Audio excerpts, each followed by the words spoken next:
अब शुरुआत करते हैं कि अपने 9 खजानों को पहचानिए। तो ये 9 खजानों को पहचानने पे हम थोड़ी सी बातचीत करेंगे और जैसे जैसे मैं आप लोगों को ये 9 खजानों के बारे में बताऊंगा तो ये आपको दिखने शुरू हो जाएंगे।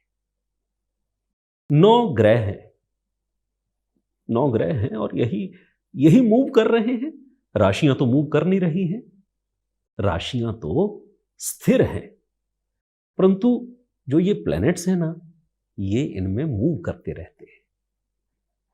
तो प्लैनेट्स की जब हमने बात करी है तो एक मंत्र को आपने रट लेना है, उससे आपको प्लैनेट्स का सीक्वेंस याद करने में मदद रहेगी। और ये सीक्वेंस बड़ा कीमती है क्योंकि जब भी कोई घटनाक्रम घटित होते हैं तो इसी सीक्वेंस में ये घटनाक्रम घटित होते हैं। कुछ भी अगर घटित होता है तो उसकी एक एस्ट्रोलॉजिकल सीक्वेंसिंग है और वो सीक्वेंसिंग को कहते हैं केशुर, चमरा, गुश्म। और ये जो पहला पहला शब्द है, केशुर में केतु, शुक्र, रवि, और चमरा में चंद्र, मंगल, राहु, गुश्बू में गुरु, शनि और बुध। ये 9 प्लेनेट को हमेशा इसी सीक्वेंस में बोलना है और इसी सीक्वेंस को आपने याद कर लेना है। अब हम आगे बढ़ते हैं कि केतु क्या है। वास्तव में केतु रिप्रेजेंट्स मैजिकल एस्पेक्ट। ये जो खजाना है ना, ये जादू है और ये जादू हर किसी में है, हर किसी में है ये जादू। तो जितने भी शब्द इसके सिनोनिम हैं, मैजिक, जादू, करिश्मा, शफा। शफा मालूम है क्या होती है? शफा होती है जैसे वो कहते हैं कि इसने अपने हाथ से पानी पिला दिया तो ठीक हो गया, इसको शफा है। यानी वो एक मैजिकल क्वालिटी है।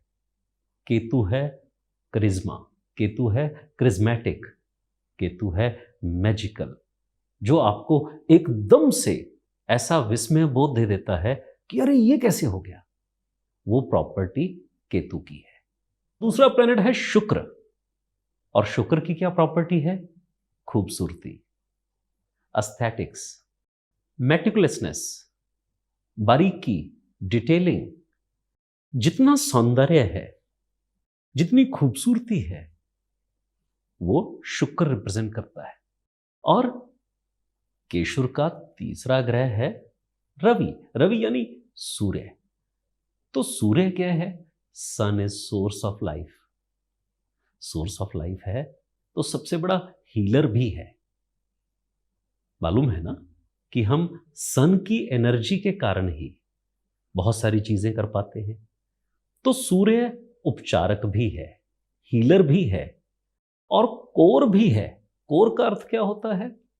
जो बिल्कुल असेंस है, सबस्टांस है। और सूर्य अथॉरिटी भी है क्योंकि ये सारा जगत, ये सारे ग्रह, सब कुछ सूर्य के चारों ओर घूम रहा है। तो जिस व्यक्ति के चारों ओर कुछ घूम रहा हो वो सूर्य का व्यक्ति है। और फिर हमारा मंत्र क्या कहता है? चमरा, चंद्र, मंगल और राहु। तो चंद्र क्या है? चंद्र है भाव। भाव क्या है? इमोशन। इमोशन वेरिएबल रहते हैं। कभी वो लो मूड हो जाता है, इमोशनल स्ट्रेंथ कम हो जाती है, कभी यही इमोशन बहुत पावरफुल हो जाते हैं। और चंद्र ही है जिसमें वेरिएशन रहती है, बाकी किसी प्लेनेट में वेरिएशन नहीं होती।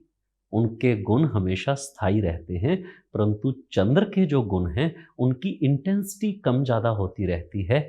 उसी के आधार पर हमारी भावनाएं भी आंदोलित होती रहती हैं। आंदोलित होने का अर्थ क्या है? वेरी करती रहती है। और चंद्र है मानसिक शक्ति, आपका सबकॉन्शियस। और फिर उसके अगला खजाना कौन सा है चंद्र के बाद? मंगल। मंगल है आपकी ताकत, मंगल है आपकी इनर स्ट्रेंथ, मंगल है आपके एक्शंस, मंगल है आपके एफर्ट्स। राहु साधारण भाषा में है ध्यान, अटेंशन। आपका ध्यान कहां रहता है? मेनली आपकी अटेंशन कहां रहती है, वो राहु बताता है। राहु के बाद आते हैं गुरु, शनि और बुध। गुष्बु हमने मंत्र में देखा। गुरु क्या है? गुरु है ज्ञान, गुरु है नॉलेज। गुरु जो है वो बताता है कि आपकी नॉलेज क्या है, और गुरु है वजन, शरीर का वजन भी और बात का वजन भी। किसी की बात में कितना वजन है वो उसके गुरु की यानी कि जुपिटर की क्या पोजीशन है हॉरोस्कोप में, उससे पता चलती है। और फिर गुरु के बाद आता है शनि। शनि जो है ना, कूल है, समझ रहे हो ना, कूल, कोई फर्क नहीं पड़ता, पर परसिस्टेंट है, चलता रहता है। शनि रिलैक्सेशन भी है,